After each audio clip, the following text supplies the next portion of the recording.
Hello and welcome everyone, I'm C.S.Gilmore and this is Loop Hero. So this is a different sort of game. We won't skip the tutorial. Here we go. Won't play my old game, we'll start a new one. So we can get all the story and whatnot. The stars in the sky are going out one by one.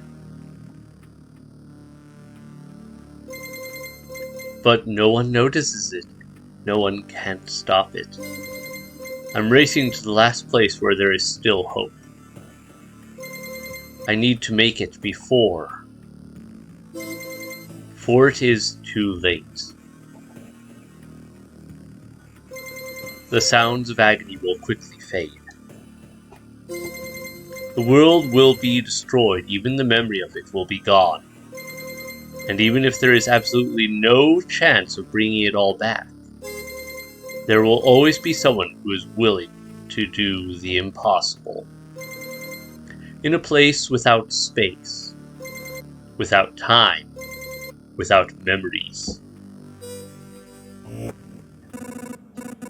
Where am I? I can't see anything except this path. My head is killing me. I remember only a skeleton with a staff up in the sky. This darkness was coming from him. Did he destroy everything around here?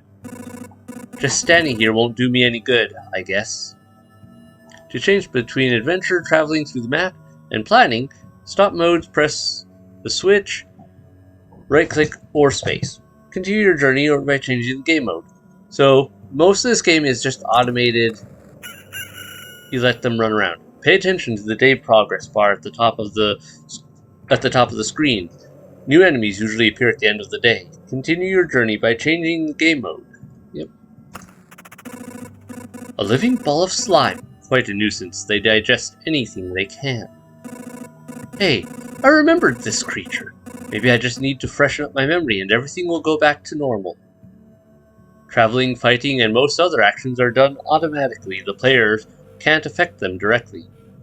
I just was saying that. So this is combat, basically, is you just watch them fight it out. It's hard to fight with your bare hands. I think there's an undigested weapon in the remains of that thing.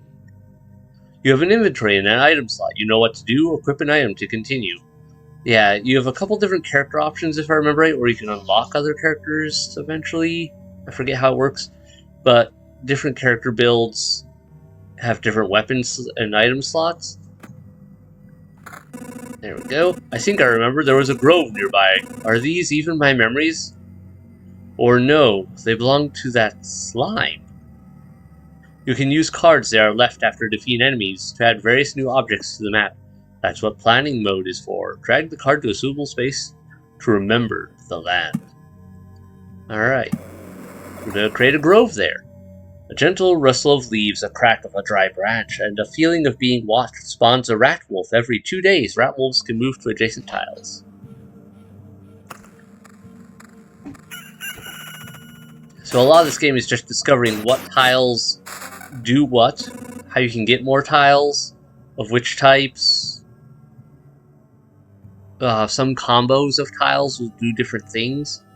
A forest rat wolf. I was right, some emotional stress, a few vivid images, and a bit of adrenaline, and I'll forget it all like a bad dream. I mean, I'll remember it all like a bad... Damn it, good thing nobody heard that. As you probably already noticed, you can get new items and cards during battle. Some items have unique features, as do most of the cards. By hovering over an item or card, you can inspect its properties, equip a new weapon, and place your new cards on the map to continue. Yep, this one has a +10 counter. The old item just gets destroyed when I replace it. Forest, +1% hero attack speed. Let's put the forest. And a rock. Let's put that over here. Good, so there's a mountain over there and a forest over here. The world's almost back. The branches and stones in my backpack are a sure sign of that. Some of your actions will yield resources that you'll need later on, but not right now. But that shouldn't stop you from looking at them right now. Continue your journey by changing the game mode. I think it's time I get some rest. The game itself is a journey on a looped path. Only you will decide when it's time for the hero to return to the camp. Either you or the fangs and claws of your enemies. Of course, you can retreat almost any time, but a special animation will let you know when it's safer to do so. Retreat to the camp by pressing this button.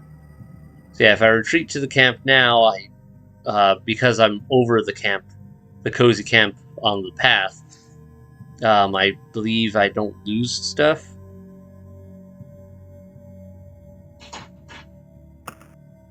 You consider returning to the cozy camp right now while you're still alive and walking. Good thing the camp is right nearby.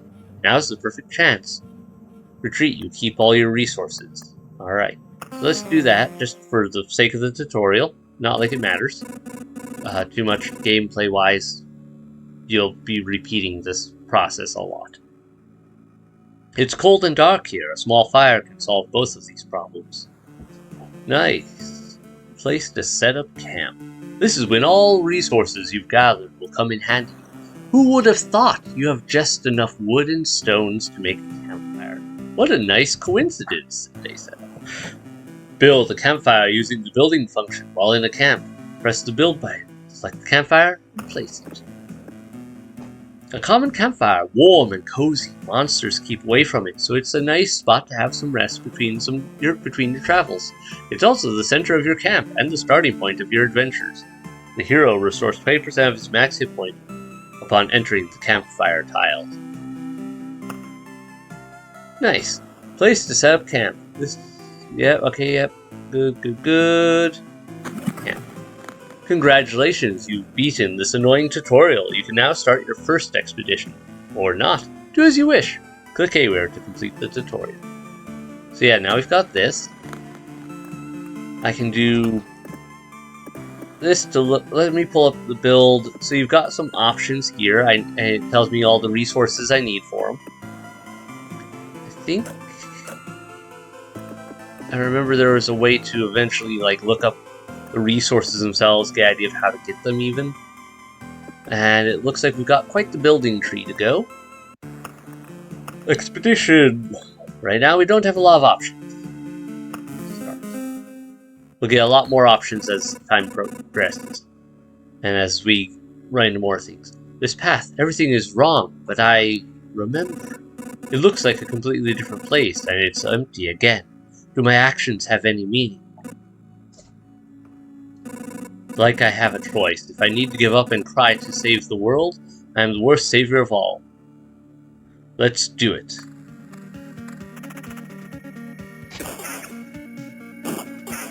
I've also noticed, so something I have noticed, I remember from playing before, different enemies tend to drop different things. Some enemies are more likely to drop good items. Some are more likely to drop certain terrains, or maybe it's just terrains in general, but either way, there's stuff that affects everything.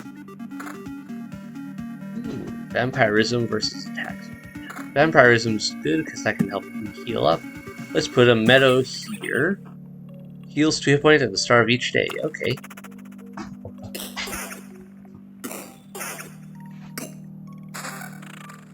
The one thing I do like about all this, we've got all this stuff that's going on, but there are end goals to the game. It's not just a rinse-repeat cycle. There's actually story. There's something to do with it.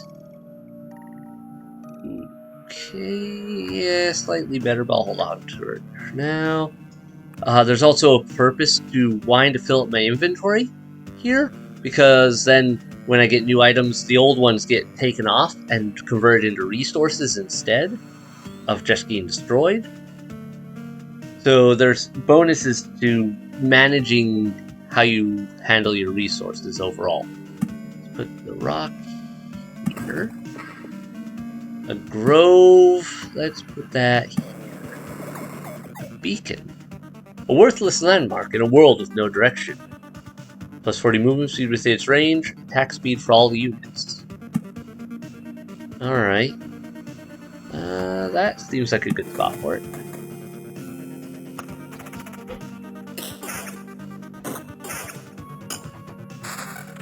Ooh, what's that? Spider cocoon.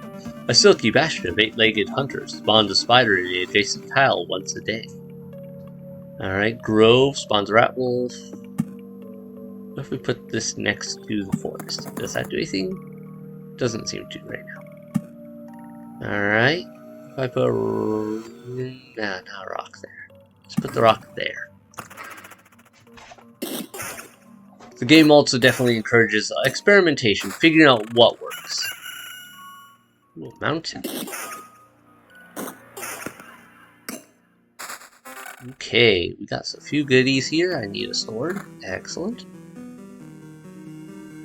Okay, rocks. 3 hit points. 3 more hit points for every adjacent rock or mountain. Its magnificent appearance gives you strength.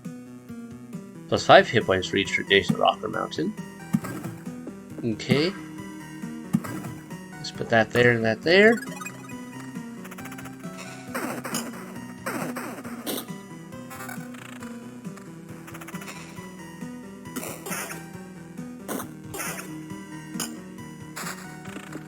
Oh, spiders.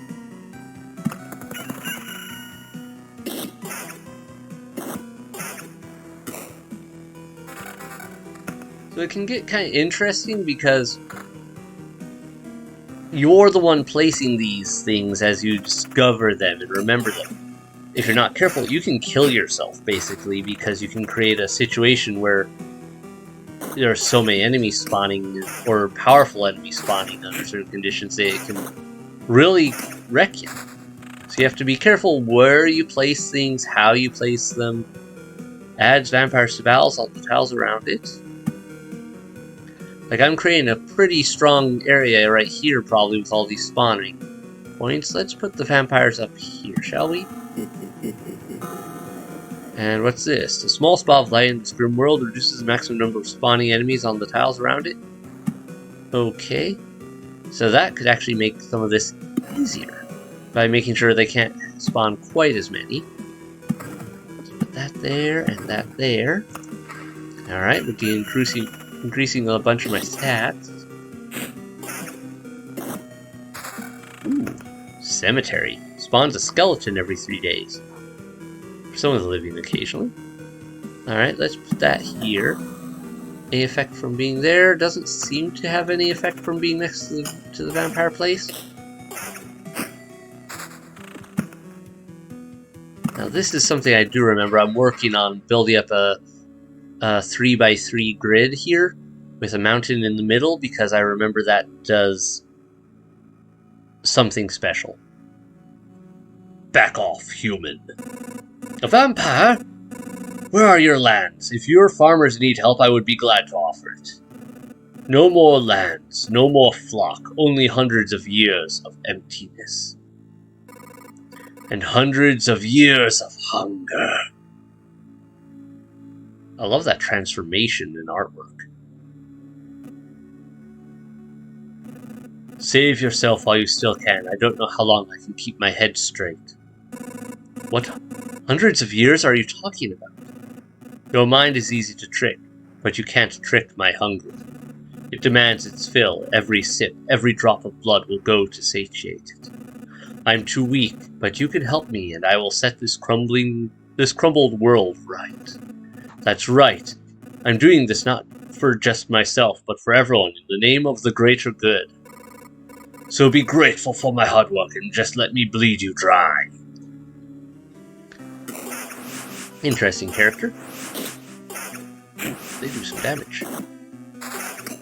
Alright, let's see here. Ooh, new weapon. Nice damage. Good counter. Alright.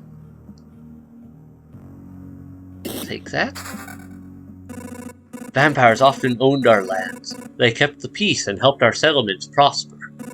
But this won't do at all. Now they are just pale shadows of the former selves, both physically and mentally. Apparently, blood of other creatures can't sustain them. He wasn't joking about the hunger. Even the creatures around him were imbued with the power to drain someone else's life. Alright, so vampires definitely affect some things. Let's put this here. Alright, so because I put a meadow next to a different type of tile, it created a blooming meadow instead of a normal meadow.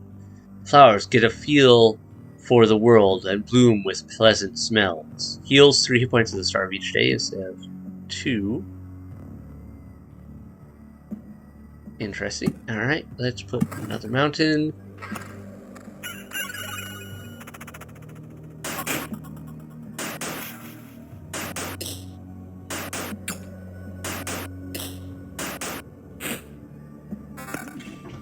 Blue level armor with a big boost to my hit points and attack speed. Excellent. Much better shield. Good. So as your character gains experience doing the loops and everything, things kind of level up. Your equipment gets better that you find and whatnot, so you can continue to keep up with the growing threats. Alright. I'll pause this once this combat finishes, because... one more rock. Boom. And that created the Mountain Peak. A stone giant could support the sky itself if it weren't already gone. 121 max hit point, plus 5 max hit points for every adjacent mountain rock tile, spawns a harpy every 2 days. So I get a lot more hit points, but now I have a harpy that spawns. Alright, another beacon. Let's place this one here, shall we?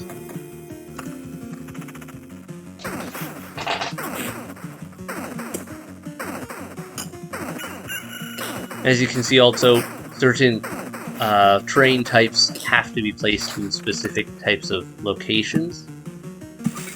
Alright, that'll do me more good to have it over there. Cemetery wasn't affected there. What about over here? Doesn't seem to have affected anything there. Worth a check, though.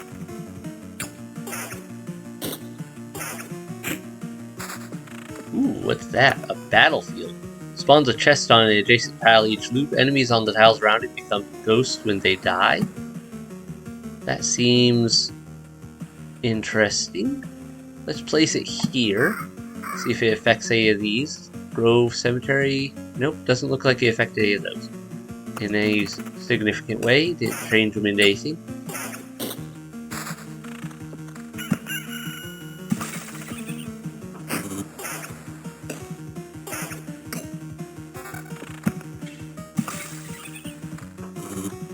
Alright, we continue our combat. We are looping through here.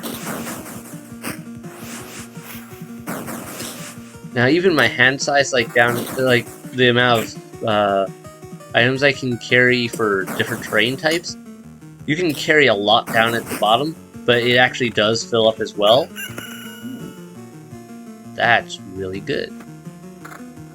And eventually, I forget what happens if those fill up, if you get resources or not, but there's a lot of interesting things that happen, and sometimes it's to your advantage to just hold on to some things. Alright, yeah, you see, like, those cleared out some items, and I got some more resources. Especially beginning like this, I'm going to want to grind resources. Very likely just to try to get things better for me to work with. Okay, put a rock over here. Ah, that's something. Goblin camp. The sound of backstabbing can be heard from miles away. Yeah, that sounds like goblins. Spawns a goblin in the adjacent tile once a day. Appears for every 10 mountain rock tiles. Okay, so certain things have conditions. Ooh, I am taking a lot of damage there. Really need to work on that.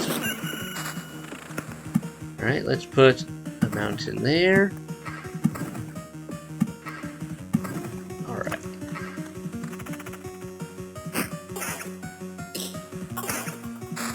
Ooh. Oblivion. A bit of the Lich's magic causes anything to be totally forgotten. Erases any established tiles, erases monsters from the road.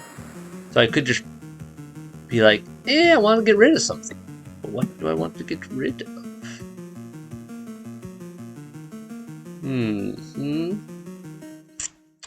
What do I want to get rid of? Well, let me put this here. Another meadow. Let's put that there. Let's hold on to that oblivion for now. No! What do you mean, no? You want to save the world. You want to ask for help. Our answer is no. How did you... But why? No. We see far away, we see deep inside. For a long time there has been an emptiness instead of the sky, but it doesn't stop us from seeing. Your saving of the world is one-sided and naive. Each person sees their own way to save the world. That's why no one will ever join you. Fine, I don't fully understand it, but tell me your version. How do you see saving the world?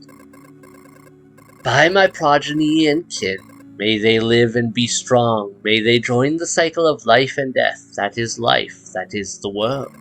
I will kill you and feed your flesh to my starving younglings. Life will go on, and how many lives can your blade prolong as you kill again and again? Only one. I don't want you to die, and I don't want your children to die of hunger. Please, try to see reason. If my mission succeeds, the harpies can have all the sky and all the hunting grounds they need. I can't feed my children with your beautiful words. Farewell. I do love that, like, certain encounters give you just new text and things. I feel awful. By fixing one evil, I'm causing another.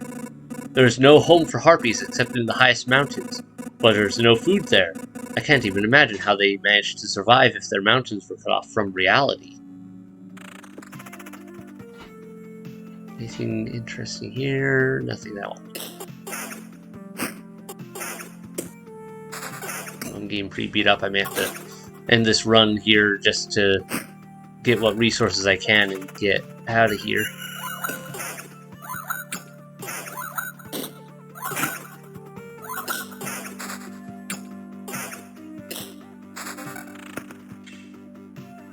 Now the thing is, there's this map completion thing up in the top left. Map completion, when this bar is filled... Oops. The boss of this chapter will appear on the campfire tile. Yeah, so that's how the boss gets spawned, is completing all... by putting enough tiles down, basically. Alright, let's put this...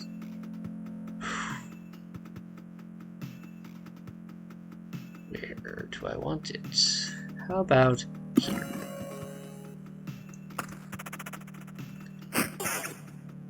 Okay, good. That. Good. Ooh, a treasury. The thick walls guard all kinds of riches from thieves and previous owners. Gives a random basic resource after placing anything on the empty tile around it. Must be surrounded by empty space when you build it. Okay. So we'll put it here. Then rock. Ah, so it did give me some extra stuff.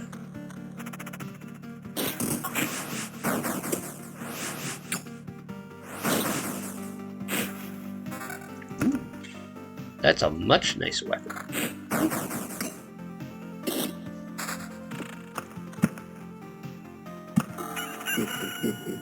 Stop! Where did these goblins come from? I don't remember. Remembering you. We remembered ourselves. Now give us all your things. You have no idea what's going on, right? Why don't you help me restore order in this world first? You can do everything you want when I'm done. Goblin must rob. No other order in the world. Fair enough. Guess I don't have any good objection to that. Oh, wait. I do have one. How about...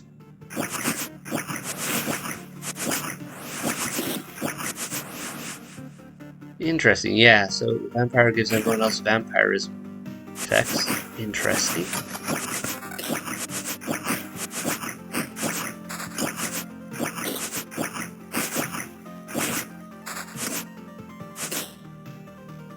Alright. It's strange how these creatures appeared here on their own. Maybe it means everything is actually not so bad and the world is trying to restore itself? That, or even the apocalypse isn't enough to get rid of some pests.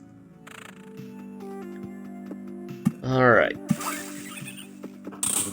Let's just Oblivion. How about the goblins? Boom! And Battlefield. There. Alright, I think given my health, we're here. Let's end this run. Retreat, because we have a lot of resources and resource fragments. And I don't want to lose them right now. Whoa! That changed. I can't believe it! Hey everybody, the boy managed to return! Survivors? Does this mean I'm not alone anymore? Where did you come from? Is there still a place without darkness? We don't know where we came from. That or we can't remember. These few people are all that's left of our group, I think. You're not sure? We're not sure. We reached that conclusion based on the abandoned luggage and leftover daily rations. Each day we see the signs of other people's presence around us, but as far as we know, they don't exist, and never did. It's like we forgot them. Forgot them? Exactly, it's as if people are disappearing every day and we instantly forget they existed, just like we forgot where we came from, and our families, maybe even ourselves. My name is Yota. That I still remember. Everyone else's memories are not much better. That's why I remember so little about myself. Everything is forgotten. But wait, you said I managed to return. That means you remember I was here. Yes, that's why it's so important to us. We saw you leave, but you were gone before we could approach you. Listen, we can't keep wandering in this emptiness anymore. There's a campfire here, and enough space for a few sleeping bags. A real luxury in these dark times. What do you say? Of course you can stay. I'd be very grateful if we could team up. I want to put everything right. I'm only beginning to remember the world as it was before. But there's no point to it without other people. It's too lonely without them. Remember the world? I don't get what you're talking about. I'm too exhausted. But we'll be glad if you could help us, and we'll be glad to help you. Just don't ask us to follow you out there. I don't know how you managed to return, but for us, leaving the group is too dangerous. I will ask no such thing of you. For now, I just want to have a place to return to. A place where I can hear other people's voices. We weren't joking about helping you. Here are the few things to survive the cataclysm and don't vanish. Don't become forgotten. Take it. You might need it. Oh, hey, they gave me some more resources. Food supply. A small pack of food found in the ruins of the New World. Unlike the rest of the world, hunger is still here. You'll need all the means you can get to fight it. We've got rations. A small amount of food, surprisingly, can still satisfy one's hunger. These things are a real luxury now. 12 rations form a whole food supply. Alright, stable metal. A chunk of metal saved from being devoured by the Lich. Its pieces stick together as if they are magnetized. Preserved rock. Apparently untouched by the Lich's curse and thus suitable for building despite the shapelessness of the world. Stable wood, a log that somehow managed to keep structural integrity despite the general chaos. And noticeable change. This is enough to turn a caterpillar into a butterfly, a seed into a sprout, or a drop of water into steam. Will turn itself into something else, too, if you collect enough of it. 20 changes form a complete metamorphosis. Okay, what have we got here? Survivor's tent. Camp filled with exhausted people and their limited belongings. Can't be destroyed, but its inhabitants will gladly move to better housing if you build it. Alright, let's see what we can build now. Anything new? Don't have enough for that. Don't have enough for that. I do have enough for the field kitchen. A very important place for any camp. If your nose isn't lying, there is good food here. 10% chance to the campfire's healing power. Or 10% to the campfire's healing power. Unlocks the Blood Grove card. Well, that sounds cheery. We'll put it here. Do you know the difference between a good cook and a bad cook? The food made by a good cook is tastier. What? You're waiting for something more elaborate? Sometimes the truth is very simple. Look, I have a cauldron, a hearth, a couple of knives, a bucket of potatoes, 3 onions, and some ham. Nothing special, everything is very simple. But give me a few minutes and everyone in this camp will be running to my table, following the tasty smell of a good stew. Interesting looking character, too. What is this? I see there's some interesting signs on this. And it has some buttons. Upgrade building, dismantle building. What does upgrade do? Costs a few things, some of which I don't have any of yet. Plus 8% to campfire ceiling power. Okay, so there's buildings I can upgrade. Alright. Let's check here. Alright, that's just the main menu. Continue. Alright, everyone. We've definitely had a good start to this, I feel. I'm gonna end this episode here. And next episode, we'll see how things progress and what new story elements we can unlock. We have a lot to build.